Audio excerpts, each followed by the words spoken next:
Welcome back to Catalyst University. My name is Kevin Tokoph, and in this video, we're going to be discussing best practices for strengthening the hamstring muscles. Before we get into the specific exercises, let's do a brief review of the anatomy of the hamstrings and understand how they work, because that's going to play a very important role in how we best strengthen them and try to promote hypertrophy. So, without further ado, let's take a look at the anatomy.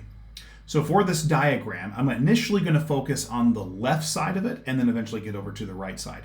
Now, when I think about the hamstring muscle group, I mentally divide it up into the medial hamstrings and the lateral hamstrings. So on that left image, the left side of it, those are going to be the medial hamstrings, and on the right side of the left image, those are going to be the lateral hamstrings. And overall, we're looking at a posterior view of the right thigh. So the most superficial of the medial hamstrings is going to be the semitendinosus. Now you can see here the semitendinosus is going to originate on the ischial tuberosity superiorly, and then it's going to go down and attach on the tibia. So basically it crosses the knee joint and it crosses the hip joint. So semitendinosus, it's going to facilitate knee flexion and hip extension. Technically, it's also going to facilitate a little bit of tibial internal rotation, but we're not going to focus on the tibial rotation here in this video. And then we have the lateral hamstring muscles, and those are collectively the biceps femoris. That is a two-headed muscle. It has a long head and it has a short head. The long head is more superficial. That's what we're going to focus on at this moment in time. So the long head crosses the hip joint, it crosses the knee joint, and so therefore it facilitates hip extension. It also facilitates knee flexion. And technically, the biceps femoris doesn't just attach on the fibula, also has a little attachment on the tibia as well, but generally speaking, it's going to facilitate tibial external rotation, the opposite of the semitendinosus. Now, if we shift over to the right side of the diagram, they've effectively peeled off the semitendinosus and peeled off the long head of the biceps femoris so we can see the underlying hamstring muscles that are deeper.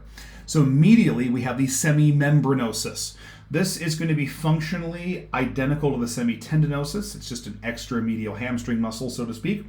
It crosses the hip and the knee joint, so it will facilitate hip extension, knee flexion, and a little bit of tibial internal rotation, just like the semitendinosus. Now, the biceps femoris short head is a little bit different. It crosses the knee joint, attaches on both the fibula and the tibia, but you notice it doesn't cross the hip joint. It actually originates off of the femur itself.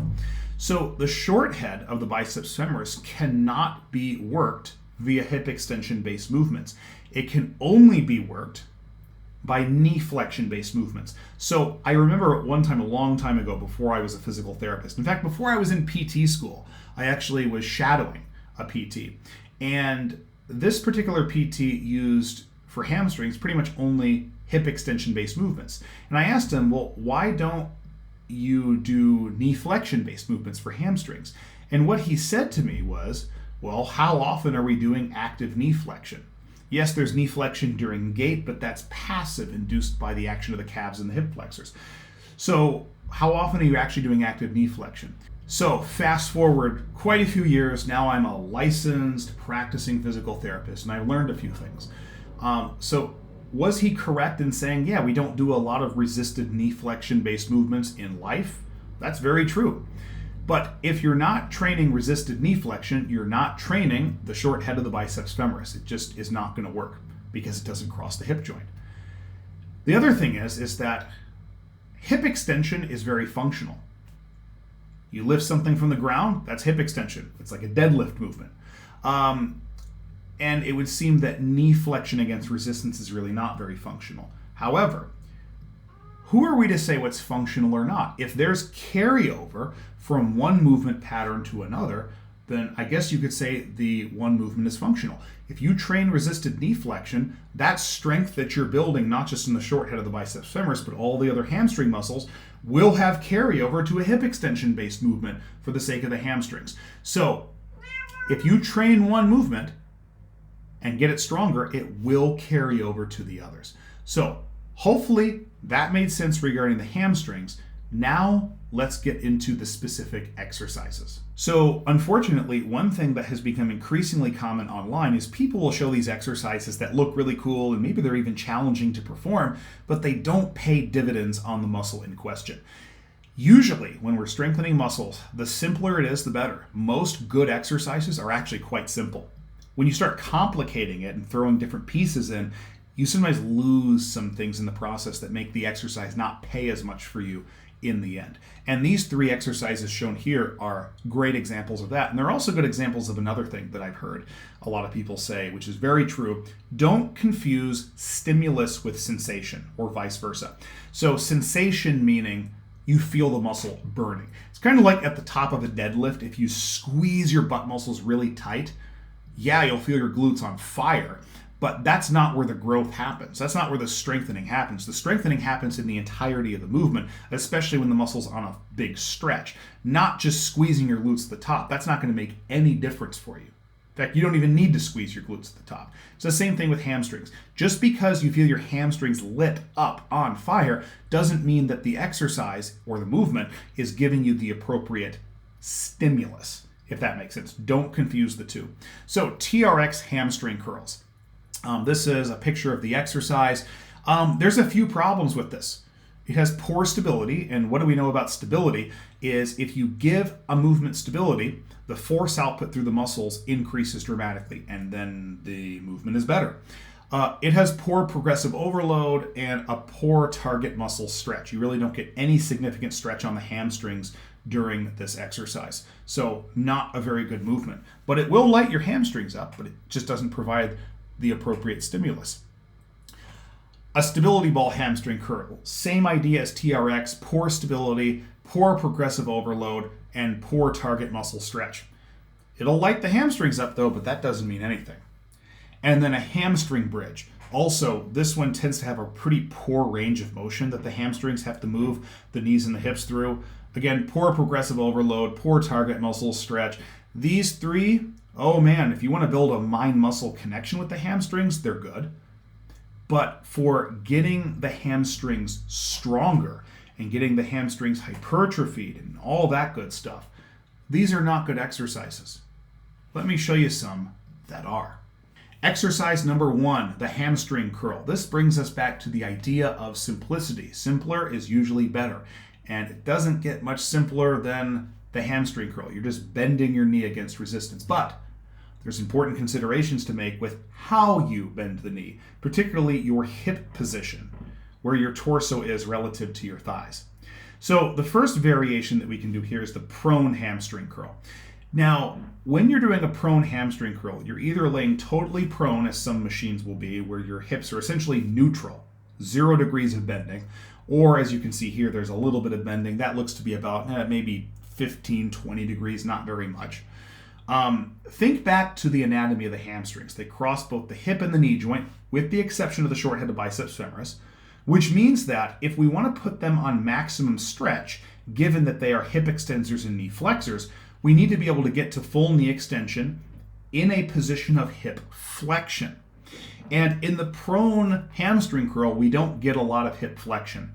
And so this one is only going to put a mild stretch on the hamstrings when the knees are fully extended. How can we more positively affect that stretch? Well, we can do a seated hamstring curl, which you see in the second picture. Now on the seated hamstring curl, if you are sitting against the back of the chair, as she's doing here in the picture, your hips aren't quite at 90 degrees of flexion. You're actually a little less than that, maybe 60, 70 degrees of flexion, but it's still more hip flexion than you see in the prone hamstring curl. So when the knees go to that position of full extension at the top there, those hamstrings are under a much bigger stretch than they are in the prone hamstring curl. So we're getting a moderate rather than a mild degree of hamstring stretch. So if you're coming at this from the perspective of hamstring building, then the seated version is going to be better than the prone version, okay? But we can make one further modification on the seated hamstring curl machine by leaning forward as this guy's doing. He's holding onto the part of the machinery in front of him just to pull himself out of that 60, 70 degrees of hip flexion now to that 90 degree mark roughly, and that is providing an even greater stretch to the hamstrings, particularly when the knees are going towards full extension. So if we're coming at this from a hypertrophy and build strength perspective, the seated hamstring curl with that forward lean is going to be the best option. And when you're doing this variation on the seated hamstring curl machine, you want to make sure that, especially as you're controlling the knees back to full extension under the eccentric, that you're really holding on to these tight. Because if you're not holding on tight as your knees go to full extension and the hamstrings are going on that big stretch, it will kind of throw you backwards a little bit. So you have to make sure to really hold on tight during that. But this is an amazing option for getting the most out of your hamstrings. Seated curl is better, and then lean forward and hold on for dear life there. That's the hamstring curl machine. Now, obviously, that's just doing knee flexion. But the benefit of doing this is that you get all the hamstrings. You get the 2 joint parts, which is most of it, and you also get that 1 joint component, the short head of the biceps femoris. We're going to move on now to deadlifting. Now, for deadlifting, we are not going to consider the sumo deadlift, and that's only because it's a different movement pattern. That wide stance puts a lot more emphasis on the adductors and the quads. In fact, in the adductor video, that's where we're going to cover it. It doesn't tax the hamstrings, so we're not going to concern ourselves with the sumo deadlift at all here. Now, for the conventional deadlift, a conventional deadlift starts with the weights on the ground. You power up out of the hole, bring it up to the top, and then you lower it down back to the floor. So you literally start with it as a dead weight, thus the name deadlift. Bring it up and then allow it to come back down. Now, with a conventional deadlift, if you are in competition and you're trying to build your conventional deadlift, then by all means practice a conventional deadlift, probably with a bunch of other accessories, right? If your goal is just simply to make the hamstring stronger, the conventional deadlift is not for you. Because where the really big emphasis on the hamstrings is on the control down, and the conventional deadlift doesn't require that control down. It requires power out of the hole. The emphasis on that one is just getting it up to the top. In a Romanian deadlift or an RDL, you start at the top. It's the opposite starting position, and you have to control it down. And you don't let the bar touch the ground, and then you come back up. So because an RDL requires that control going down, and it requires you to still have max tension on the muscle at the bottom without it touching the floor and come back up, RDLs are going to be much better for just getting strength gains in some of these muscles. Now, with an RDL, you can bias either the glutes or the hamstrings. Now, the way I'm defining this knee joint angle for all 3 of these pictures is where fully erect standing, knees are fully straight, extended at the very top of the movement. That is 180 degrees. So the lower this number is, the more knee flexion we have. With a glute biased RDL, the knee flexion is going to be the most that we see of any of these 3 variations. So with more knee flexion, the hamstrings are going to be on more active insufficiency. And if the hamstrings are actively insufficient, the glutes are going to take over the movement. That's why it's a glute biased RDL. So when you're doing this variation, you, being an RDL, want to keep the bar flush with your legs. And notice that the tibia may not be completely vertical. This depends a lot on limb length ratios and all that stuff, body type. But the tibia could be vertical, but as you can see here, it actually rolls a little bit anteriorly. And depending on your body proportions, you may have to have it roll a little bit anteriorly to bias the glutes appropriately. But we have the most knee flexion there, so we get more glute contribution. In a hamstring biased RDL, we still have the hands or the bar flush with the legs, but now there's going to be less knee flexion. And less knee flexion means that the hamstrings are going to be more active. And in fact, when I get into the depth of this position shown here, the best way to know that you're targeting the hamstrings is to feel a really strong stretch under tension on the hamstrings. One person I heard say you almost want to feel like your hamstrings have a little tearing sensation. Not an actual injury, of course, but when they get that really strong stretch sensation, that's how you know you're getting a hamstring bias there. And in all likelihood, the tibias will not roll forward. They'll probably be more vertical in a hamstring bias RDL. But here, hamstrings, less active insufficiency. In fact, they're very sufficient here, and they're going to contribute a lot more to the hip extension than the glute bias case would. Okay, so obviously of these 2 variations, the hamstring bias RDL is where you want to go for strengthening the hamstrings. And the way you know you're getting it is a really strong stretch under tension sensation in the hamstrings. Now, the third variation here is the stiff-legged deadlift. Now, this is very similar to the hamstring bias RDL, but generally when you're doing a stiff-legged deadlift, like a conventional deadlift, you're starting at the bottom and then coming up to the top and then lowering back down.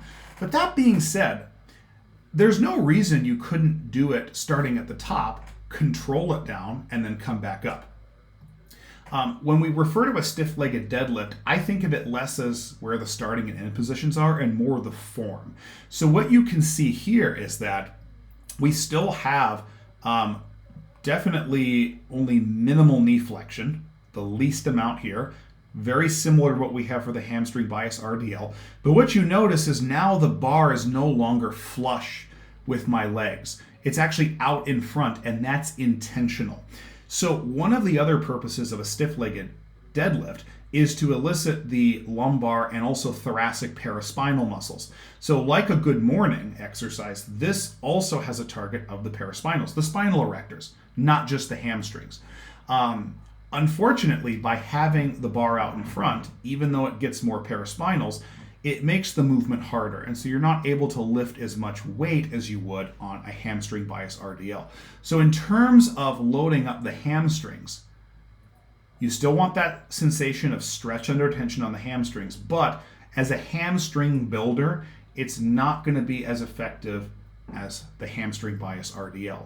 So of these three, if you're looking to grow and build the hamstrings, it's a hamstring bias RDL all the way. Now that being said, a glute bias RDL is great for glutes. A stiff-legged deadlift is pretty good for hamstrings, but also really good for glutes and the spinal erectors. It's really a good general posterior chain exercise. But if you're really going after hamstrings, it's this one in the middle. Hit the one in the middle, as Paulie said to Rocky when he was fighting the Russian. Now you can also use your body weight to strengthen the hamstrings, and that's where this family of exercises comes into play. So there's three exercises here. Most people have heard of the Nordic hamstring curl. There's also the Harrop curl and the hamstring jackknife. The jackknife and the Nordic hamstring curl primarily train the middle and distal hamstrings, whereas the Harrop curl primarily trains the proximal hamstrings because it is more of a hip extension based movement, whereas the other two are a lot more knee flexion based. Let's take a look at the Nordic hamstring curl right here. If you were just using body weight and controlling eccentric and concentric with no assistance, that's going to be very difficult. And yes, there are people who are able to do that. I envy those people. I have to use band assistance on this. That being said, the band assistance allows me to control the eccentric and power up through the concentric still with good form. The only issue with the Nordic hamstring curl is that it doesn't get near as much of a stretch on the hamstrings as the RDL or the seated hamstring curl with that little modification of leaning forward. That being said though, the intensity of this exercise on the hamstrings is so great that I actually saw from my own experience, hypertrophy in the hamstrings from doing the Nordic hamstring curl. So don't think that hypertrophy has to come from a stretch on the muscle under tension. It's definitely effective for it, but if you have a good intensity, a good load on the muscle, it can still hypertrophy without that. So Nordic hamstring curl, really good for hamstrings, but make sure that if you need assistance, you're doing that. That's going to make it much more effective than just lowering and then dropping and then pushing up with your hands. If you can control the whole range of motion, even with assistance, it's still phenomenal. So for that, I was using a little Nordic bench that I bought. You can also do it on the floor if you have the ankle mobility. I myself do not. Another great option is using a GHD machine. The GHD machine has the added benefit that you can lock your ankles in place and press into the platform with your feet. And that action of plantar flexion activates the gastrocnemius, which is also active during this movement because the gastrocnemius crosses the knee joint and helps with knee flexion. So you have a lot more help with the gastrocnemius on a GHD machine than you would just doing this on the ground or having someone hold your legs down. But GHD Nordics are also really good. And you can do GHD variations on all these other two that we're about to look at, but I'll save those for your imagination and for you to practice on. The next one is the hair-up curl. The hair-up curl is a hip extension-based movement. So when you're doing this, you want to lean forward enough to where your thighs are a little bit past vertical, okay? When you have them past vertical, it keeps tension on the hamstrings, and then you're just performing hip extension. Really good movement, and if it becomes where you can do this without assistance, you can even hold a weight against your chest and do it with extra resistance. But hair-up curl, really good for strengthening the proximal hamstrings. And if somebody has a proximal hamstring tendinopathy in the clinic, if you scrape the tendon, do some instrument-assisted soft tissue mobilization on it, and then do a hair-up curl, that is an excellent reinforcing exercise for a proximal tendinopathy. And then we have the hamstring jackknife, which is really good at hitting the middle and distal portions of the hamstrings. It's essentially just a reverse squat type of motion, but I find this one to be a little bit easier than the Nordic hamstring curl. So it can be a good regression if the Nordic hamstring curl is just a little bit too difficult. Because with this variation, the jackknife, you don't actually have to extend your body out all the way. You can if you're able to, but you don't have to. But in any case, these are some good body weight exercises to get the most out of your hamstrings. And with that, I hope this video gave you some good information about how to best strengthen and get the most out of these muscles. Please make sure to like this video, subscribe to my channel, and hit that notification button for notifications for all videos in the future. Thank you so much.